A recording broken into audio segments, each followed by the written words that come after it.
Tripura Anganwadi Workers and Helpers Union staged a mass sit-in demanding withdrawal of the FRS system. The protest took place at the premises of the Social Welfare and Social Education Department in Agartala Sabhanagar. On Friday, the Tripura Anganwadi Workers and Helpers Union held a mass sit-in demonstration in front of the Social Welfare and Social Education Directorate in Agartala, demanding the immediate withdrawal of the FRS food rationing system.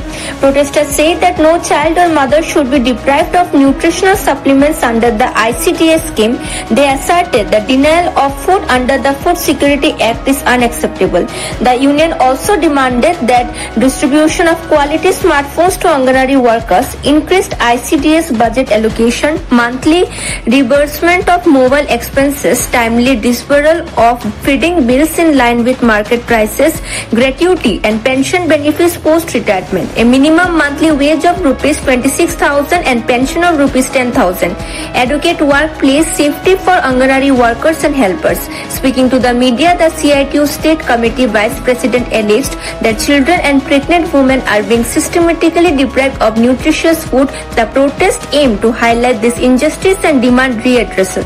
আর নেটের অবস্থা তো জানেনি, smartphone যদি ভালো হয়ও তাহলেও এটা হবে না। এই জন্য আমরা বলছি যে তোমরা প্রত্যেকটি কেন্দ্রে ওয়াইফাই দাও, ভালো স্মার্টফোন দাও। আর স্মার্টফোন চালাবার জন্য টাকা কত দিচ্ছে তারা? বছরে 1800 বা 2000 টাকা। আচ্ছা আপনারা বলুন, সাংবাদিক বন্ধুরা এখানে এসেছেন, 2000 টাকা দিয়ে সারা বছর রিচার্জ করা যায় এমন কোন কোম্পানি আছে? আমাদের তো জানা নাই, আমরা তো পাই না। ফলে তারা রিচার্জ করতে পারছে না, মেরামত করে দিচ্ছে না, নতুন এক্সচেঞ্জ করছে না। এই পরিস্থিতির মধ্যে প্রত্যেকটা কেন্দ্রে 2 থেকে 3 জন শিশু বাদ পড়ছে, খাবার দিতে পারছে না। এখন আইসিডিএস হলো ভারতবর্ষের একমাত্র প্রকল্প যে প্রকল্পে শিশুর পুষ্টি দেওয়ার ব্যবস্থা আছে। 1975 সালে এই প্রকল্প শুরু হয়।